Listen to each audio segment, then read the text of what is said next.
가려진 가짜 신이 실체와 늙은 살인자의 심리학, 도입부, 목사들이 쳐놓은 기적과 축복이라는 마약. 여러분, 질문 하나 하겠습니다. 여러분은 구약을 읽으면서 그 안에 등장하는 신, 여호와, 이 얼마나 배타적이고 지역적이며 짐승만도 못한 악마적 살생을 저질렀는지 제대로 보신 적이 있습니까? 아마 대부분은 눈치채지 못하셨을 것이고 알아도 애써 외면하셨을 것입니다. 왜 그럴까요? 여러분의 영적 시력이 나빠서가 아닙니다. 여러분이 매주 강단에서 쏟아지는 목사들의 가스라이팅에 완벽하게 중독되었기 때문입니다.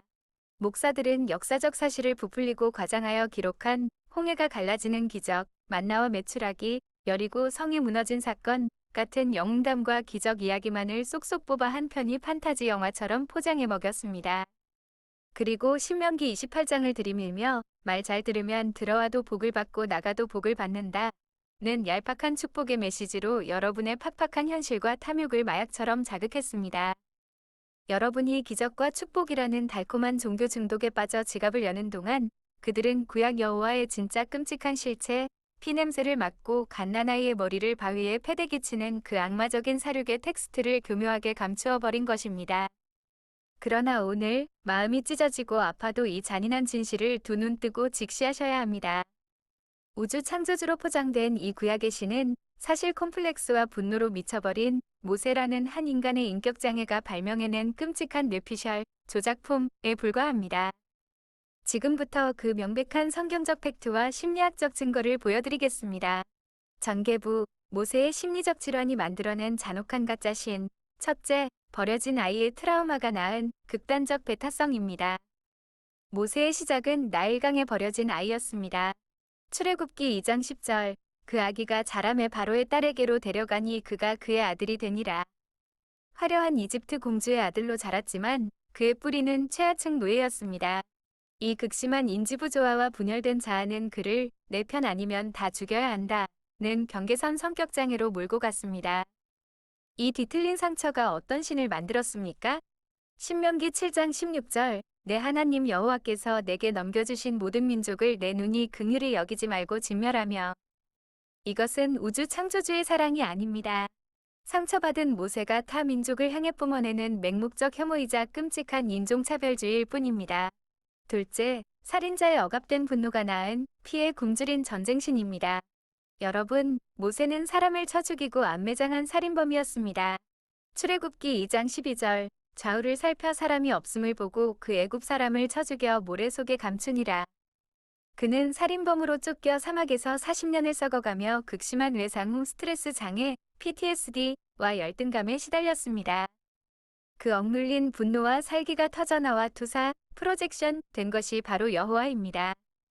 출애굽기 15장 3절, 여호와는 용사시니 여호와는 그의 이름이 시로다. 신명기 32장 42절, 내 화살이 피에 취하게 하고 내 칼이 그 고기를 삼키게 하리니.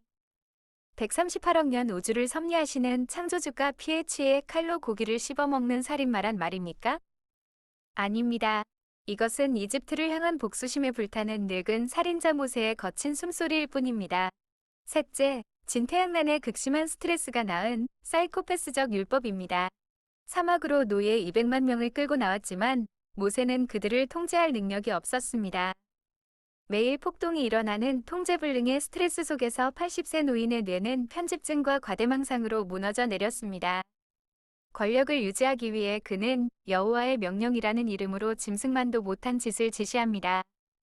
출애굽기 32장 27절, 각 사람이 그 형제를, 각 사람이 자기의 친구를, 각 사람이 자기의 이웃을 죽이라 하셨느니라. 3,000명 학살. 민수기 15장 3236절 안식일에 나무를 주었다는 이유 하나로 온 회중이 돌로 쳐 죽임. 여러분, 이것이 기적을 베푸시는 하나님의 모습입니까? 아닙니다. 공산당보다 더 끔찍하게 반대파를 숙청하고 말을 듣지 않으면 돌로 쳐 죽이게 만든 독재자의 피비린내 나는 공포 정치입니다. 절정부, 짐승만도 못한 악마성의 폭발, 40년 동안 수백만 명이 광야에서 떼죽음을 당하는 것을 보며 모세의 공감 능력은 완전히 파괴되었습니다. 타인의 고통을 느끼지 못하는 완벽한 소시오패스가 된 것입니다. 그 증거를 보십시오.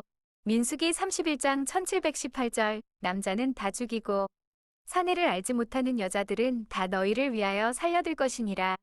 레위기 26장 29절 너희가 아들의 살을 먹을 것이요 딸의 살을 먹을 것이며. 이래도 이 신이 여러분을 지켜주는 우주 창조주로 보이십니까? 전쟁에서 이기기 위해 갓난아이를 찢어 죽이고 젊은 처녀들을 성적 놀이개 전리품으로 나누어 가지라 명령하고 말 안 들으면 내 새끼의 고기를 뜯어먹게 하겠다는 이 텍스트가 정령 생명을 지으신 아버지의 입에서 나올 수 있는 말입니까? 결론, 낡은 껍데기를 찢고 참 생명의 아버지께로. 여러분, 목사들이 던져주는 알량한 축복의 마약에서 이제 제발 깨어나십시오. 여러분이 돈을 바치며 두려워했던 구약의 신은 콤플렉스와 사리에 미쳐버린 고대 유목민 모세의 뇌피셜, 망상, 이 비전은 끔찍한 인격장애의 결과물일 뿐입니다. 우리를 사랑하시는 분은 피비린내 나는 사막의 잡신이 아닙니다. 사망을 무기로 우리를 협박하는 모세의 율법을 산산조각 내시고 물리법칙과 엔트로피를 초월하여 완전한 부활체로 우리에게 오신 분. 우리를 뜯어먹는 분이 아니라 우리를 창세전부터 8천억 개의 별을 다스릴 우주의 상속자로 세우시기 위해 친히 생명과 자유를 주신 참 생명의 아버지 예수 그리스도뿐입니다. 이제 그 가짜 신의 사슬을 끊고 헌금 봉투를 찢어버리십시오. 우리에게 썩지 않는 부활체를 입히시는 우주 창조주 아버지의 거대한 사랑 속으로 자유롭고 당당하게 걸어 나오십시오. 민족신 여호와를 과감히 버려야 한다고 사자우를 토하게 되셨는지 그 뜨거운 포문을 열어주십시오. 김 목사님, 반가운 분들이 청초한 바람이 부는 이곳 프랑크푸르트 백화정원에 모이셨군요. 내가 이 거대한 진실을 찾아내고 눈먼 세상을 향해 외치기 시작한 이유는 너무나도 명확합니다. 모세가 3500년 전 척박한 광야에서 만들어낸 여호와라는 거친 부족의 신이 인류 종교 시장을 교묘하게 첫 선점했기 때문입니다. 과거 고대 인류가 맹목적으로 믿던 태양, 달, 별, 거대한 산과 거친 바다 같은 자연신들은 눈에 너무 잘 보이기 때문에 처음에는 그럴듯해 보였지만 인간의 이성이 깨어나면서 영험한 약발이 너무나 빨리 떨어졌습니다. 문명이 거대해지고 정교한 국가 형태를 지닐 때 전 국민의 마음을 하나로 강력하게 모으지 못했던 것이지요. 그러나 모세가 치밀하게 기획한 여호와는 눈에 보이지 않는다는 절대적인 신비적 특성을 영악하게 이용했습니다. 인간의 시선이 닿지 않는 눈 보이는 것 외의 모든 미지의 영역을 신의 영토로 선포해버린 것입니다. 그리고 성전 거친 인간처럼 축복과 저주를 서슴없이 남발하고 인간사의 추악한 비극과 잔인한 국가전쟁을 배후에서 지배한다고 주장하면서 인간의 나약한 감정과 지적인 전두엽 영역까지 통째로 점령해버렸습니다. 거기에 신이 지엄한 명령이라며 문자를 뚝딱 만들어 사람들이 교리를 끊임없이 추가하게 함으로써 종교적 메커니즘이 스스로 살아 움직이며 작동하는 에그레고르, 즉 집단적 사념체의 괴물을 탄생시킨 것입니다. 그 참혹한 결과 오늘날 전 인류의 40%라는 엄청난 숫자가 이 가짜 시스템에 단단히 사로잡혀 고귀한 노동력을 착취당하고 추악한 전쟁과 피비린내 나는 폭동의 재단에 가련한 제물로 바쳐지고 있습니다. 나는 이 쇠사슬 같은 정신적 노예화에서 가엾은 사람들을 완전히 해방하고 싶습니다. 평신도, 목사님, 대담 시작부터 머리를 망치로 맞은 듯 정말 충격적입니다. 저희는 모태에서부터 구약의 무서운 여호와와 신약의 자비로운 예수님이 당연히 한 분이라고 철석같이 믿고 구약의 아브라함이나 솔로몬이 받았다는 화려한 복을 달라고 매일 밤 부르짖으며 기도해 왔습니다.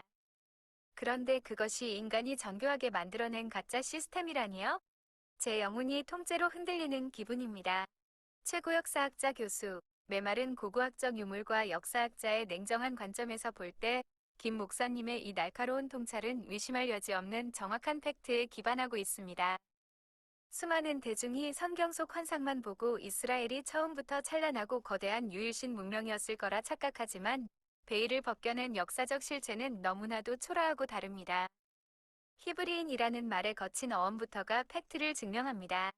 기원전 2000년에서 1500년경 고대 중동의 딱딱한 기록에 수없이 등장하는 하비루 혹은 아피루에서 유래한 단어인데 이는 고귀한 특정 민족이 결코 아닙니다. 국가를 잃고 사방으로 떠돌아다니던 뜨내기 노동자, 불황자, 거친 용병, 광부 같은 최하층, 장돌배기 불량자 계급을 낮추어 부르던 서글픈 비칭이었습니다. 이 가난하고 헐벗은 장돌배기들이 시나이 반도에 숨막히는 청욱, 터키석, 광산인, 세라비델 카딤 같은 가혹한 3D 업종 현장에서 쿨력이며 돌먼지를 마시고 뜨거운 태양 아래 노예처럼 일했습니다. 탐욕스러운 주인이 자신들이 캐낸 수량을 속이니까 글 못 배우는 자기들끼리 어떻게든 속지 않으려고 돌바닥과 벽에 낙서를 하며 수량을 표시하던 것이 위대하게 발전한 게 바로 인류 최초의 알파벳인 원시 시나이 문자이고 이게 바로 히브리 문자의 눈물겨운 시초입니다. 즉, 히브리 종교와 문자는 왕실의 찬란한 진주가 아니라 땀내 나는 광산 먼지 구덩이 속 하층민들의 처절한 생존 투쟁에서 태어난 아주 작고 눈물겨운 시작이었습니다. 정통신학자, 가차없는 역사 비평신학에서도 구약의 여호와 이야기가 어느 날 황홀하게 하늘에서 뚝 떨어진 신성한 다큐멘터리가 아니라는 점을 명백히 인정합니다. 그것은 거친 역사적 뼈대, 비참한 이집트 탈출, 바빌론의 잔인한 침공 등 위에 멸절위기에 처한 유대인 지식인들이 민족의 생존과 뼈저린 신앙을 위해 고도의 문학적 종교적 편집을 거쳐 눈물로 만들어낸 창조적 대서사시입니다. 실제로 기원전 87세기 이스라엘의 메마른 유적지인 쿤틸렛 아즈루드 등에서 발굴된 도자기 파편들을 보면 고대 이스라엘인들은 유다의 여호와와 그의 아름다운 아내 아셰라, 어셔라, 이 이름으로 축복하노라 라고 아무렇지 않게 적어놓았습니다. 원래 그들은 가나안의 풍요의 여신을 여호와의 와이프, 아내로 다정하게 같이 모시던 지극히 평범하고 다신교적인 광야 부족들이었습니다. 그러던 것이 기원전 6세기 바빌론의 말발굽의 나라가 처참하게 망해 쇠사슬에 묶여 끌려갔을 때 바빌론 유수, 흔적도 없이 사라질 민족의 소멸을 막기 위해 영민한 사제들과 지식인들이 조상들의 전승을 싹 긁어모아 우리가 믿는 신이 약해서 진 게 아니다. 여호와는 온 우주의 유일한 신이신데 타락한 우리를 매섭게 훈련하느라 바빌론을 심판의 몽둥이로 쓰신 것이다. 라며 철저한 유일신 구약 성경으로 역사를 전면 개편하고 눈물로 개조해낸 것입니다. 대담 제2부, 모세의 전두엽이 기획한 광야의 초라한 텐트, 그리고 참혹하게 침묵한 지성소. 사회자, 가슴이 웅장해지는 역사적 진실이군요. 그렇다면 자연스럽게 다음 질문으로 넘어가게 됩니다. 모세라는 범상치 않은 인물은 어떻게 그 황량하고 막막한 광야에서 여호와라는 강력하고 실체적인 신의 개념을 소리 높여 외치고 거대한 시스템으로 안착시킬 수 있었을까요? 김 목사님께서 꿰뚫어 보시는 모세의 숨겨진 배경과 내밀한 정신 상태를 분석해 주십시오. 김 목사님, 모세라는 인간의 생애를 합리적인 인과관계로 추적해보면 소름 끼치도록 드라마틱합니다. 모세는 화려한 애국 왕실에서 당대 최고 제국의 정교한 군사학문, 치밀한 법률, 고도의 통치 기술을 모두 뼈저리게 섭렵한 초엘리트 정치가였습니다. 그러나 40세에 우발적인 살인 사건을 저지르고 하루아침에 처참한 범법자가 되어 쓸쓸히 미디안 광야로 도망쳤지요. 거친 장인 이드로의 부족에 얹혀 살며 무려 40년이라는 아득한 세월 동안 자기 소유의 양 한 마리도 없이 처가살이를 하며 철저한 소외감과 뼈를 깎는 고립감을 겪었습니다. 애굽에서 배운 그 화려한 학문과 정치가의 꿈이 모래바람 속에 아무 쓸모없어진 채 늙어간 노인의 깊은 한과 거대한 무력감이 어땠겠습니까? 그가 마침내 나이 80세의 백발노인이 되었을 때 현대 뇌과학과 종교 신경과학의 냉정한 관점에서 보면 그의 전두엽은 고독과 스트레스로 인해 극단의 상태에 이르게 됩니다. 감각이 완벽히 박탈된 텅 빈 광야에서 평생 누구의 처가살이 사위, 누구의 초라한 목자로 존재감 없이 죽어가던 노인에게 가장 갈급했던 것은 다름 아닌 독립적인 자기 존재의 증명이었습니다.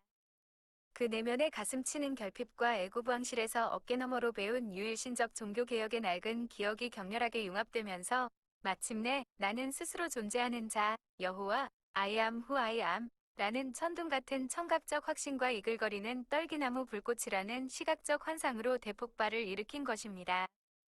모세의 팽팽한 전두엽 안에서 확립된 이 거칠고 강력한 광야의 폭풍과 전쟁의 신은 살인죄를 짓고 도망쳤던 80세 노인이 다시 돌아와 우압지졸 유대 민중들의 거센 반란과 의심을 단칼에 잠재우고 완벽하게 통제하기에 가장 무섭고도 완벽한 정치적 군사적 무기였던 셈입니다.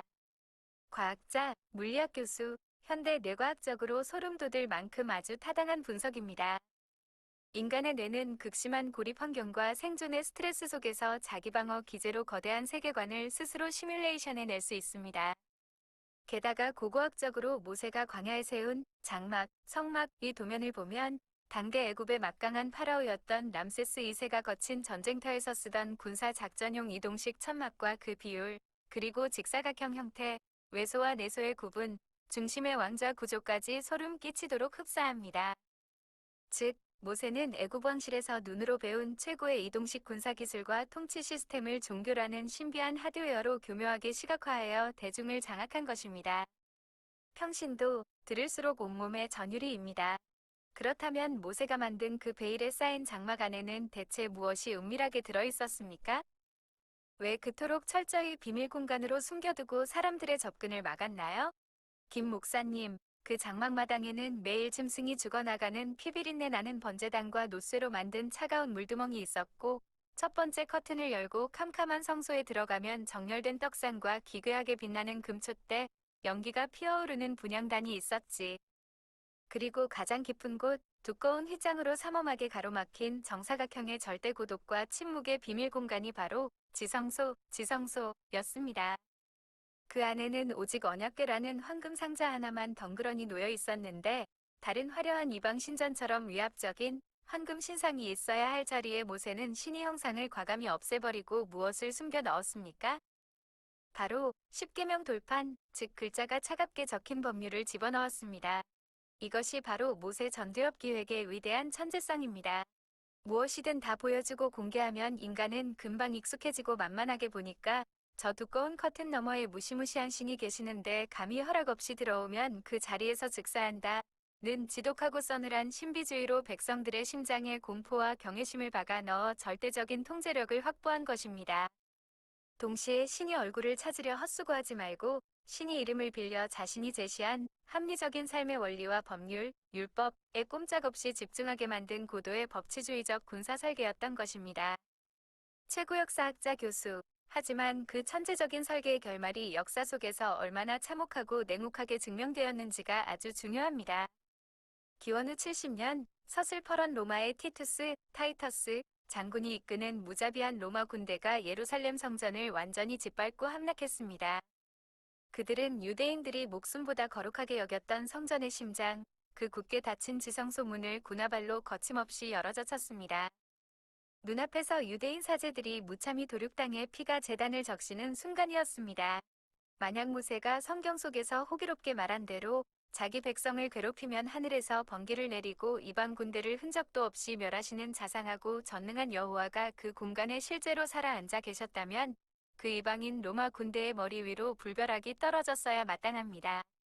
하지만 눈앞에 펼쳐진 현실은 처참하리만치 냉혹했습니다. 지성소 안에는 그 어떤 신도 불길도 없었으며 완전히 텅 비어 있었습니다. 이미 650년 전 바빌론 침공 때 언약궤는 영원히 사라졌고 그곳은 그저 먼지 내려앉은 빈방이었습니다. 지성소 박살낸 로마 군인들은 아무것도 없는 이 텅 빈 공간을 향해 그토록 목숨을 바쳤단 말이냐? 라며 허탈하게 경악했지요. 성전은 돌 위에 돌 하나 남지 않고 화염 속에 녹아내렸습니다. 역사가 증명한 이 서늘한 팩트는 너무나 명백합니다. 우주의 위대한 창조주라는 존재가 인간이 땅 위에 지은 작은 텐트나 돌 건물 안에 갇혀서 특정 민족의 군대 아바타 노릇을 하며 잔인한 피를 요구하는 부족신 여호와 같은 존재는 처음부터 단 한순간도 없었다는 실체적 증거입니다. 대담 제3부 40년 광야의 잔인한 군사학적 전술과 비정한 세대교체. 사회자, 역사의 진실은 이토록 눈이 시리도록 냉정하군요. 이야기를 듣다 보니 군사학적인 의문이 꼬리를 뭅니다. 이집트에서 탈출한 유대 민중들은 가나안 땅의 원주민들이 너무 거대하고 강하다고 두려워하며 비겁하게 뒤로 후퇴했습니다. 그리고 무려 40년 동안이나 맹목적으로 광야를 맴돌며 장정만 60만 명, 전체 200만 명에 달하는 거대한 인구가 그 척박하고 뜨거운 모래더미 속에 고스란히 묻혔습니다. 대체 모세는 그 암흑 같은 절망의 40년 동안 이 오합지졸들을 어떻게 훈련시켰기에 40년 뒤에는 그 난공불락의 가나안 땅을 단숨에 부수고 들어갈 수 있었던 건가요? 김 목사님, 한양대 화공학과를 나오셔서 평생 이성과 원리를 찾으셨던 내 과학도 아버님의 뜨거운 피를 닮아서인지 나는 모든 서사에서 철저하고 눈에 보이는 합리적 인과관계를 따집니다. 군사학적으로 냉정하게 분석해 볼 때 모세가 펼친 대전략은 아주 잔인하고도 확실한 자연적 세대교체였습니다. 이집트에서 나온 1세대 민중들은 평생 채찍질에 매맞으며 시키는 일만 수동적으로 하던 뼛속까지 노예 근성에 쩔어 있었습니다. 겉모습만 군대일 뿐 조금만 덥고 위기가 오면 즉시 이집트에서 참외와 수박을 달콤하게 먹던 그때가 좋았다 며 대성통곡을 하는 전술적으로는 아무런 가치도 없는 나약한 피난민 집단이었습니다. 이 고질적인 노예 근성은 부대 정비나 말싸움 훈련으로 절대 고칠 수 없는 불치병입니다. 그래서 모세는 가나안 진격을 거부한 이 쓸모없는 노예 1세대 200만 명을 광야라는 가혹하고 거대한 모래무덤 속에서 흔적도 없이 자연 도태되어 다 늙어 죽을 때까지 가차없이 시간을 끌며 땅에 묻어버린 것입니다. 그 잔인한 죽음의 행진 대신 광야의 칼바람 속에서 거칠게 태어난 이 세대들은 날 때부터 매일 끝없이 걷고 무거운 텐트를 치고 모래바람을 거칠게 맞으며 자란 천연 광야의 인간 독종 생존자들이었습니다. 이들은 이집트의 노예 같은 풍요를 애초에 알지 못하니 뒤를 돌아볼 미련이 단 한 톨도 없었고 거친 자연 속에서 살아남은 것 자체로 이미 정예 특수부대원의 강인함을 장착하게 된 것입니다. 최고 역사학자 교수, 군사사적으로 추적해봐도 모세의 조직력 훈련은 혀를 내두를 정도로 엄청났습니다. 40년 동안 그들은 장막을 정중앙에 두고 동서남북 사방으로 3개 지파씩 칼같이 자리를 정해 정렬했습니다. 새벽에 웅장한 나팔 소리가 울리면 일사불란하게 텐트를 접고 일렬로 기동하고 구름이 멈추면 즉시 사방으로 빈틈없는 방어 진영을 구축하는 매일의 전투훈련을 40년간 눈비 맞으며 반복했습니다. 1000부장, 100부장, 50부장, 10부장이라는 소름 끼치도록 촘촘한 군대식 명령 계통을 확립해 지휘관 한 사람의 지시가 200만 명이 거대한 말초신경까지 순식간에 전달되는 거대한 이동식 군사기계를 완성한 것이죠. 그리고 마침내 기한이 찬 40년 뒤 가나안에 진격할 때는 남쪽의 견고한 방어선을 들이받는 정면 돌파가 아니라 요르단 동편으로 길게 우회하여 가나안의 가장 취약한 허리, 여리고성 쪽을 단숨에 찌르는 우회 기습 전술을 멋지게 성공시켰습니다. 40년 동안 그 지옥 같은 광야에서 죽지도 않고 독종으로 살아남아 주변의 강한 원주민 왕들을 추풍낙엽처럼 박살내며 진격해오는 이 미스터리하고 거대한 광야 군대를 보며 이번에는 거꾸로 가나안 원주민들의 간담이 녹아내리고 하얗게 정신을 잃었던 것입니다. 결국 모세의 비범한 전두엽은 이 비정하고 잔인한 세대교체와 군사적 조직화를 하나님의 거룩한 징벌과 연단이라는 거대한 종교적 서사로 덮어씌워 대성공을 거둔 냉혹한 정치가이자 탁월한 지휘관이었습니다. 대담 제4부, 예수님이 시작하신 거대한 영적 해방전쟁과 부활체의 경이로운 과학적 팩트. 사회자, 마침내 오늘 대담의 가장 뜨겁고 깊은 심장부로 들어갑니다. 인간 모세가 가공해낸 이 여호와라는 잔인하고 두려운 부족신이 종교적 울타리를 예수 그리스도라는 인물이 어떻게 혁명적으로 뒤바꾸어 박살 내놓았는지, 그리고 김 목사님이 기복주의 여호와 신앙의 오랜 결박을 끊어내고 움켜쥐신 부활체의 거대한 실체가 무엇인지 눈부시게 밝혀주십시오. 김 목사님, 예수님이 2000년 전 이 땅에 오셔서 외롭게 시작하신 일은 바로 모세가 잔인하게 만들어낸 그 가짜신, 즉 자기가 태어났던 민족의 신인 여호와의 종교적 메커니즘에 묶여 평생을 영적으로 노예화된 가련한 인간들을 정신적으로 원대하게 해방시키는 위대한 영적 전쟁의 서막이었습니다. 예수님은 거드름 피우는 제사장들이나 기득권 지식인이 아니라 그 여호와 신앙의 가혹한 정신적 지배와 율법의 협박에서 가장 멀리 떨어져 숨쉬던 갈릴리의 소박하고 평범한 제자들을 불러 모아 이 거대한 싸움을 시작하셨습니다. 예수님이 온 삶을 던져 선포하신 하나님의 나라는 구약의 모세가 머릿속 뇌속에서 쥐어짜 만든 옹졸한 부족신과는 눈곱만큼도 상관이 없습니다. 지금 눈앞에 펼쳐진 푸른 대자연과 저 깊은 하늘과 사랑하는 사람들, 오늘날 현대과학의 관점으로 보면 이 거대하고 끝없는 930억 광년의 우주 공간 전체를 창조하신 진짜 참 하나님의 위대한 나라입니다. 예수님은 신과 인간의 관계를 완벽하게 혁명하셨지요. 구약의 여호와는 인간이 감히 그 가증한 이름을 함부로 입에 올리지도 못하는 두려운 군주이자 죄를 지으면 3, 4대까지 진노와 저주를 내리는 잔인한 심판자였습니다.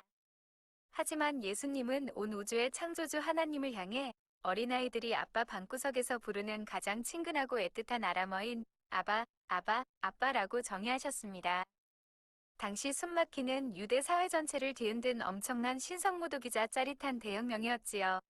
또한 혈통 중심의 이스라엘만을 편애하여 무고한 이방인들을 잔혹하게 도륙하던 민족 신 여호와의 손을 치우시고 악인에게도 선인에게도 차별 없이 똑같이 따스한 햇빛과 단비의 축복을 내려주시는 온 인류의 친근한 아버지로 그 사랑의 대상을 우주적으로 확장하셨습니다. 눈에는 눈, 이에는 이라는 피의 보복율법을 원수까지도 가슴으로 사랑하라는 찬란한 은혜와 위대한 용서의 법으로 멋지게 완성하신 것입니다. 정통신학자, 가슴이 요동치는 진실입니다. 그렇기에 예수님이 가르쳐주신 참아버지는 구약의 잔인한 여호와와 신을 바라보는 패러다임 자체가 은하계의 거리만큼 완전히 다릅니다.